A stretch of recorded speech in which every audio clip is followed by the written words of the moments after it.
ဒီလက်ကိုကျွန်တော်စူလွားနဲ့ဒီစူလွားနဲ့ထိုးပေါက်ပြမယ်နော်အဲ့တော့ဒါကြောင့်မို့တွေးထွက်ကျင်ထွက်မယ်မကြည့်နေအဲ့ဒါဒီဗီဒီယိုကတော့ဒါမကြည့်ရဲတဲ့လူတွေတော့မကြည့်နဲ့ပေါ့နော်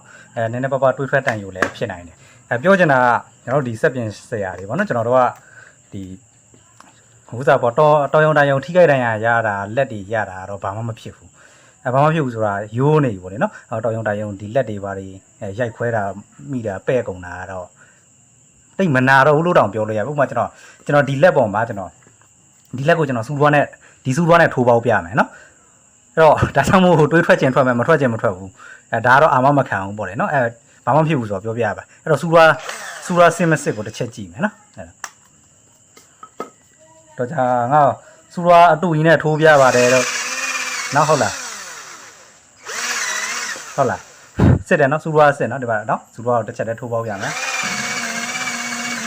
โอเคနော်ဒါနဲ့ထိုးမှာနော်အဲ့တော့ဒီလက်ကိုထိုးမှာနော်โอเคဟုတ်ပြီခဏလေးနော်အဲ့တော့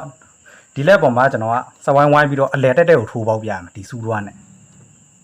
နော်ဒီစူလွားနဲ့ထိုးပေါက်ပြမှာအဲ့တော့စဝိုင်းဝိုင်းလိုက်မယ်ဒီလက်ပေါ်မှာစဝိုင်းဝိုင်းလိုက်မယ်ပေါ့လေနော်ဝိုင်းပြီးသွားပြီနော်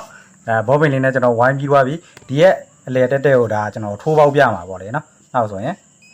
ဒီလောက်ပေါ့နော်โอเคနော်ဒါမျိုးလေးထိုးပေါက်ပြမှာဒီလိုဝိုင်းပြီးထားတဲ့အနေထားဆိုလဲတက်ကိုဒါကျွန်တော်စူပွားလေးနဲ့လမ်းထိုးလိုက်မယ်ပေါ့โอเคဒါဆိုဟိုဘက်ဒီဘက်ထိုးပေါက်ပြရနော်လက်ကိုဘာမှဖြစ်ဘူးတွေ့လားဒီစေးပဲအဲ့ဒါကြောင့်ပြောတာမင်းတို့